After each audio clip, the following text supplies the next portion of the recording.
Arctic sovereignty is a strategic priority of our government. The world is changing. Our adversaries are increasingly emboldened. International institutions and norms that have kept Canada secure are now being called into question. For 2 years, one man kept asking the same question. He asked it at press conferences, he asked it on social media, he asked it in front of world leaders at Davos. The question was simple. Can Canada actually defend itself, or does it need America to do it for them? Yesterday, standing in the joint northern headquarters of the Canadian Armed Forces in Yellowknife, Prime Minister Mark Carney answered that question in a way that no press release, no poll number, and no diplomatic statement ever could. He answered it with $35 billion, 4 military bases, 800 kilometers of new highway, and a deepwater port that Canada has never had on an ocean that the world's great powers are racing to control. What you are about to hear is what Carney actually said, what the verified record shows behind his words, and what it means for a country that spent 68 years promising to build its north and never quite delivering. Stay with me because one moment in this speech changes everything you thought you understood about where Canada stands right now. We will no longer rely on others to defend our Arctic security or to fuel our economy. We're taking full responsibility for defending our sovereignty. And we are unleashing a range of new economic opportunities for the over 140,000 Northerners who will benefit from stronger, more connected communities, more opportunities, and a higher standard of living. Listen to that phrase again. We will no longer rely on others. That is not diplomatic language. That is a direct message. And every serious analyst in Washington, Moscow, and Beijing understood exactly who it was addressed to. Here is what the verified military record shows behind those words. When Carney took office a year ago, Canada had approximately 1,200 soldiers spread across an Arctic territory twice the size of Western Europe, most of them equipped with snowmobiles. Russia operates 100,000 troops in the Arctic and 40 icebreakers. The United States maintains 22,000 soldiers in Alaska alone. Canada's own defense officials, confirmed by the Department of National Defense in 2024, reported that military equipment readiness had fallen below 50%.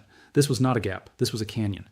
And Donald Trump knew it. He had been pointing at it publicly since January 2026, calling Canada weak, calling its military underfunded, using it as justification for his 51st state rhetoric and his Greenland acquisition push.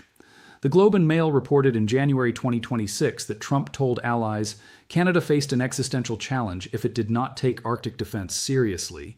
He was not wrong about the problem. What he miscalculated was the response. $35 billion says Canada did not need Washington's permission to fix it. But here's where this gets complicated and where the honest question begins. Over my lifetime, successive governments have helped make investments in new mines and ports, roads and bridges, outposts, and sometimes satellite systems. But too often, these steps have been taken with great caution or only after long delays. Too often the investments were made with inadequate consultation and partnership. Too often they were made one at a time, piecemeal, not connected either to the community or to each other. In short, they lacked the scale of ambition and the depth of strategy worthy of this vast region and its peoples. That is a sitting Prime Minister publicly indicting 68 years of Canadian governance, including the Liberal governments that preceded him.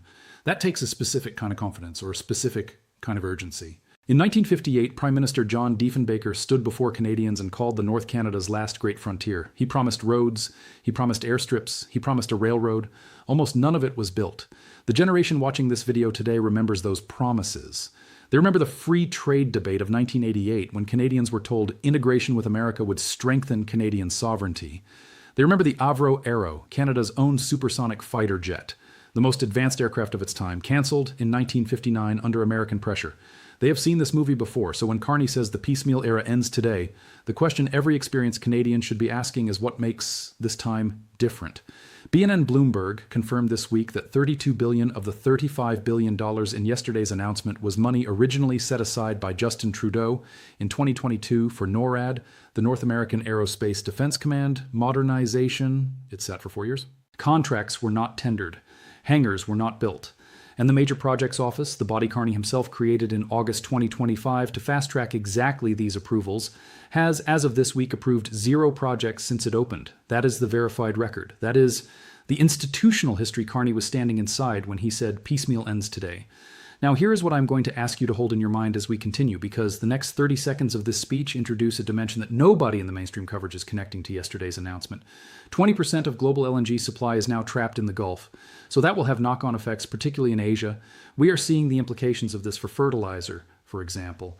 So there is ultimately down the chain around the world potential impacts in fertilizers, food prices, planting, some other sectors, critical minerals, development related to. Anyways, there are a series. The longer it goes on, the greater the dislocation, the greater knock-on effects, the greater global economic impacts without question. And from a Canadian perspective, we have strengths, many strengths, including the fact that we are a net energy exporter. So there is some offset to Canada because of this. That answer was given in response to a journalist's question about the Iran war, a conflict that began in early March 2026 when U.S. and Israeli strikes escalated into a full regional engagement. Global News reported that oil prices spiked to $120 U.S. per barrel before pulling back. Reuters confirmed that the U.S.-Israeli war on Iran disrupted oil and natural gas exports across the Middle East. 20% of the world's LNG supply is now trapped behind a closed Gulf choke point. And Canada just shipped its first LNG cargo to South Korea in June 2025 from a brand new export terminal in Kitimat, British Columbia. By November 2025, 25 cargoes had shipped. Energy. Now reported this week that LNG Canada is ramping up output specifically to fill the Asian supply gap created by the Iran conflict. Think about what that sequence means. The world's energy supply just experienced a shock. Canada, for the first time in its history, has a Pacific LNG terminal actively exporting to the markets most affected by that shock. And the Arctic infrastructure announced yesterday will unlock critical minerals, new energy corridors, and hydro capacity that reduces Canada's own northern diesel dependency while creating new export potential. This is what Carney meant when he said Canada would no longer rely on others to fuel its economy. That line was not about energy independence as an abstract principle. It was about a specific strategic position Canada just moved into at exactly the moment the world needed an alternative energy supplier. Quick pause before we continue. If you believe Canadians deserve the full story, not the headline, the full story, subscribe right now and like this video. Your one click crosses borders. It reaches Americans who have been told Canada is weak. It reaches allies who are wondering if Canada will hold. It tells every one of them the same thing. Canada knows exactly what is happening. Canada is one nation, and Canada is not going anywhere. That is the message. You send it with one click. The short answer is no. Because, Murray, the short answer is no, because we're at a phase in that process where the final bids have been submitted. And that will then run through an equal process. This is an important exercise this weekend. The Minister of National Defense will be with me, as will the Secretary of State. This deeper coordination of our forces, lessons learned, how best to defend the Arctic in the new environment. That was Carney's answer when a journalist asked whether he would discuss submarines with Germany's Chancellor Friedrich Merz and Norway's Prime Minister during this weekend's NATO exercise in northern Norway alongside 25,000 Allied soldiers training in Arctic conditions. The short answer is no, because the process is already past that point. Final bids were submitted on March 2nd, 2026, confirmed by BNN Bloomberg and CBC. Canada is purchasing 12 submarines. Germany's Thyssen Marine Systems and South Korea's Hanwha Ocean submitted competing proposals. The Korea Jungang Daily puts the contract value at $40 billion Canadian. The Globe and Mail reported Ottawa is weighing a split purchase. 6 German Type 2112CD submarines for the Atlantic, 6 South Korean KSS-3 vessels for the Pacific. Now let me be direct about what this means for Washington. The United States manufactures nuclear submarines. Canada is not buying American. Canada is buying German and Korean. Canada is building a fleet specifically designed to operate independently in Arctic waters without American logistics, without American maintenance contracts, and without the political strings that come attached to American defense procurement. That decision was made. The bids are in. The Pentagon is watching. Trump called Canada unable to defend itself. Canada is buying 12 submarines from America's allies, not from America. And there is a deficit. Maybe that should have been the first point, which is to acknowledge the infrastructure deficit that exists across the North and in the Arctic. And this government is determined to close that deficit meaningfully. So that's why within the first few days I was in a call. That's why we're here. That's why I was in Fort Smith a few months ago. And we're continuing to focus on closing those deficits. That moment, a prime minister standing in the North and saying out loud on camera in front of the journalists who will write tomorrow's headlines, there is a deficit. That moment matters more than any announcement figure. The Auditor General's May 2025 report confirmed what the people of Nunavut have known their entire lives. More than 60% of Nunavummiut rely on public housing. 45% of that housing is overcrowded. Some homes hold 15 people in a space designed for 4. Nuuk, Greenland's capital, has 6 hospitals for a population of 20,000. Iqaluit, Nunavut's capital, population 40,000, has 1.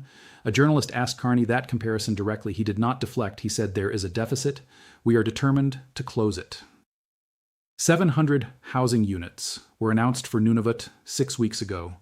The Taltson hydro expansion will double the Northwest Territory's clean electricity capacity, serving 70% of its residents. The Nutrition North Canada subsidy was extended with $30 million specifically to lower food costs in 124 isolated northern communities, where fuel prices already run 6 to 10 times the southern rate. These are not sovereignty talking points. These are the conditions that determine whether the 140,000 Canadians living in that territory can actually participate in the country they are being asked to defend. Here is what happened in Yellowknife on March 12, 2026. A prime minister born in Fort Smith in the Northwest Territories stood at the northern headquarters of the Canadian Armed Forces and announced the largest Arctic investment in Canadian history. He acknowledged the failures of the previous 68 years. He committed to building the infrastructure that makes sovereignty real, not just declared. He confirmed Canada is buying submarines without asking Washington.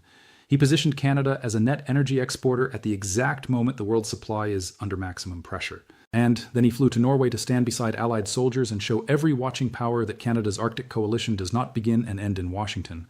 Trump spent 2 years asking whether Canada could defend its north without American help. The Yellowknife announcement was not a speech. It was an answer. Canada did not ask permission. Canada did not wait for approval. Canada built. Now here's the question you need to sit with. Carney acknowledged the deficit in housing and infrastructure, in military readiness, and made enormous commitments to close it. But the Major Projects Office has approved 0 projects since August 2025, and $32 billion sat unspent for 4 years under the previous government. The commitment is real. The institutional track record is not. So what do you think? Is this the moment Canada finally closes the gap its north has been waiting 68 years to close? Or is Yellowknife another promise that will look different when the receipts come in? Option A, this is different. The contracts are going out this week. The coalition with Australia, Japan, Norway, and Germany is already operational. The LNG terminal is shipping. The submarine bids are in. Canada is not announcing a strategy. Canada is executing one. The generation that waited 68 years is finally watching a government move at the speed the threat demands. Option B, wait for the concrete. 0 MPO approvals in 7 months. $32 billion that sat untouched for 4 years. A housing crisis that has been called the worst in Canada for a decade with no resolution. Sovereignty is built in communities, not press conferences. Hold the verdict until the first runway is finished and the first family in Nunavut has a home that is not overcrowded.